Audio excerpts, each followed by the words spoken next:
From the News Channel 5 Network, this is MorningLine.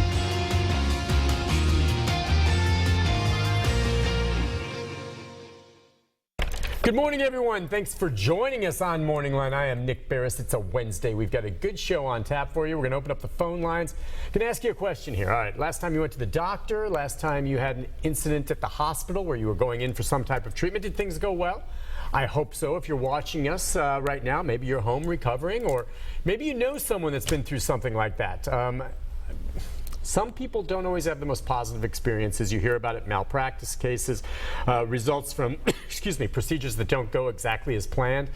Do you have a case? What constitutes a malpractice case? Okay, that's just a different way for me to lead into this program that we do on a regular basis.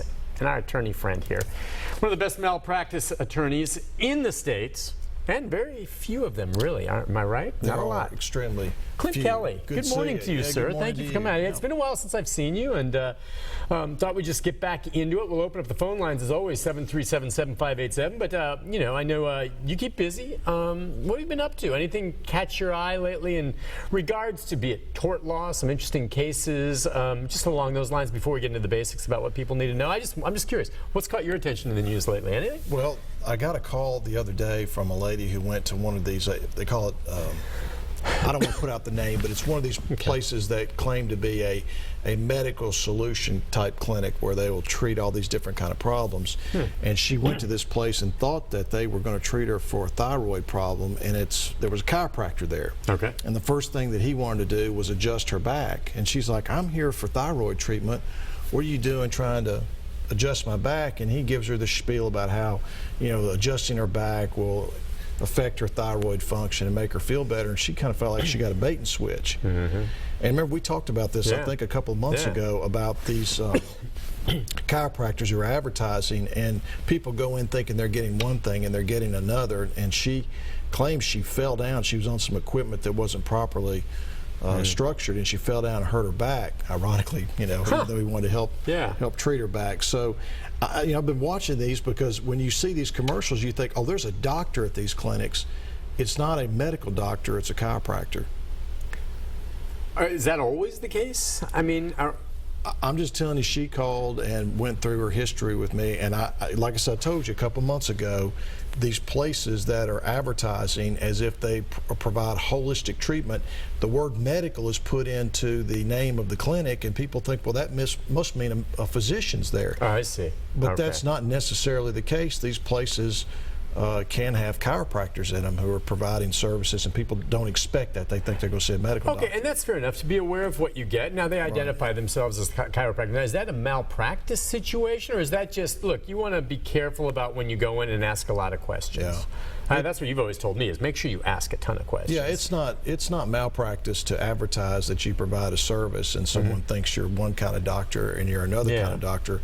What is malpractice is if that doctor provides substandard care or hurts somebody, and then you've got a potential case. But it was an interesting phone call because it's something that I had predicted in my mind would likely happen, and I think you might see more of these types of situations where people they don't get the treatment they expect to get, and then there's a bad outcome. Oh, you know what? The lady you're talking about, Joanne. Joanne. She actually, let's talk to her and just get her personal experience. And hey, Joanne, good morning to you. Yes. Hey, listen, now don't mention the name of the place necessarily as Clint did, but you can talk about your experience. But yeah, don't say the specific name, but you called Clint then because you were kind of surprised? Yes, y'all are talking about me. I'm the one that called in. Okay, and so you just kind of went in? Went to this place for thyroid symptoms only.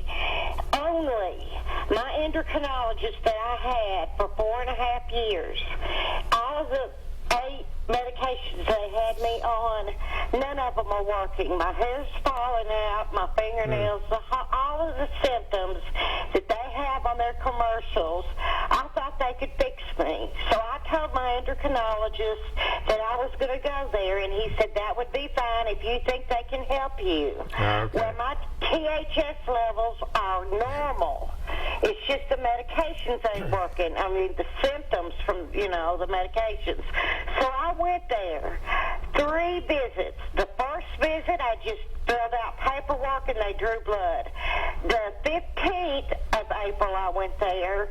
They had a man come in, get me, and take me in a chiropractic room, and he put me on the table and done all the stuff they do on that. And I told him, I said, I'm here for my thyroid symptoms only. And he said, well, let's just go ahead and do this. So I didn't argue with him.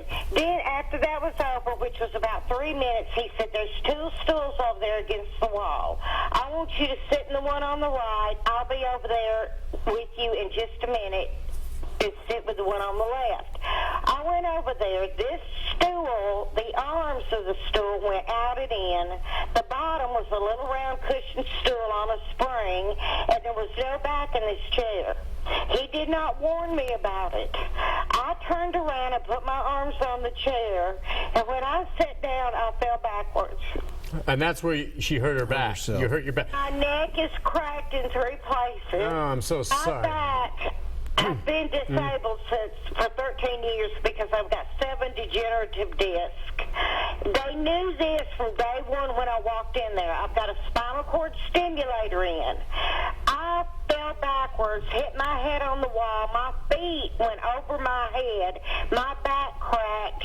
And before I got back from Franklin, when I got home from Franklin, my whole left cheek, all the way down my leg, was solid black with 3 red and purple dots on it. Well, that just sounds like, that's tough. That's tough. Joanna, hang tight. So, well, she went to this clinic, I think, after she maybe has some serious problems, and her medical doctor, everything she was getting from them wasn't necessarily working. Doctors can't cure everything, so she thought, maybe I'll try this, because she sees the advertising, and I don't blame her for wanting to try something different, right? Is that kind of what brought her in, you think? But she thinks she's going to get medical treatment for a thyroid issue. She said her TSH levels were normal. It was just a medication issue. Where she's going, they don't provide medicine because these are chiropractors. I can't take Joanne's case because I know the chiropractor. That's why I didn't want the name mentioned on the air, and that would be a conflict of interest for me to take the case. I know who the chiropractor is. But what she's saying is, it sounds like there was some equipment in there, that the stool, that was defective. But what she's mad about, and it's understandable, is she thinks she's going in to get one thing, and they're giving her something else. Right. And that's what I'm telling you. Is I think there is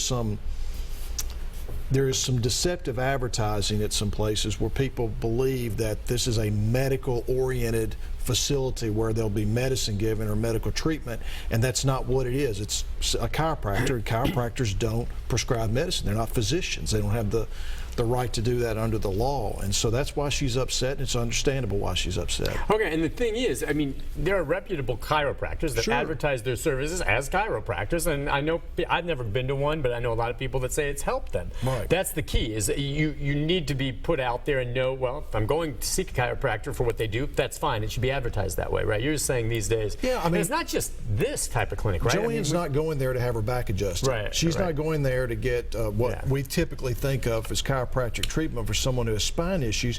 She's going there because she's got a thyroid issue, and she's trying to get a change in medication or a change in treatment that will help her. And that's all I'm saying is there's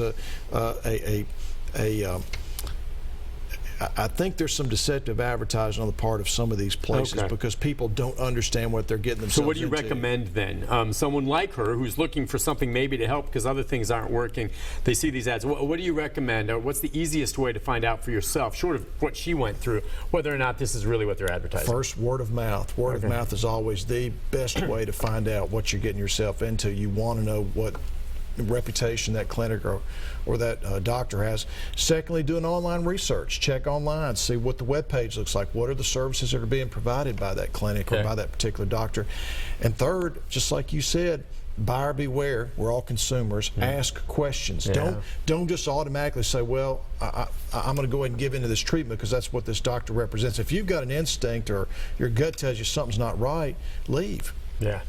You have to do that. And the problem is, in this day and age, still, Well, there's a culture here where you just kind of defer to doctors because they're the professionals and they've had all this education. You don't know, and I'm not talking about just her case, any case. And I'm a reporter, and by definition, I ask a lot of goofy questions when I go to the doctors and stuff. But most people, and myself included, sometimes I don't really know, and I defer. It's in our nature to defer, isn't it? Sometimes to doctors, just because you inherently put your trust in them. Particularly in this state. Yeah. Particularly the way we're brought up in this state to basically give unbridled loyalty to our physicians. Oh. Is that right? And again, I wasn't born here, but is that kind of the culture you think in Tennessee? That's how I see it. That's the way the clients are that I deal with. It's very rare when you have someone who is circumspect with regard to their doctors, unless, Nick, they've been burned They've been before. burned, exactly. Real quickly, before we go to the break, just for our viewers, and we have some calls already coming in. The number is 737-7587.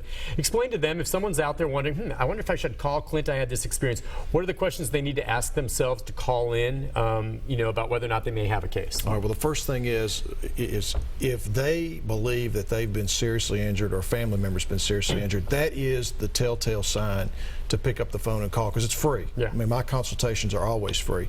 But what I always look for is a bad medical mistake that causes a really bad injury. If those two things are together, then the client has a potential case, and it costs nothing to pick up the phone and call my office especially right and ask. now. Yeah. They can be calling us just now. like Joanne did. Yeah. Joanne did the right thing, and like I said, wish I could look into her case further, but I have a conflict, and that's why I can't. But she did exactly what you should do. If something like that happens, call.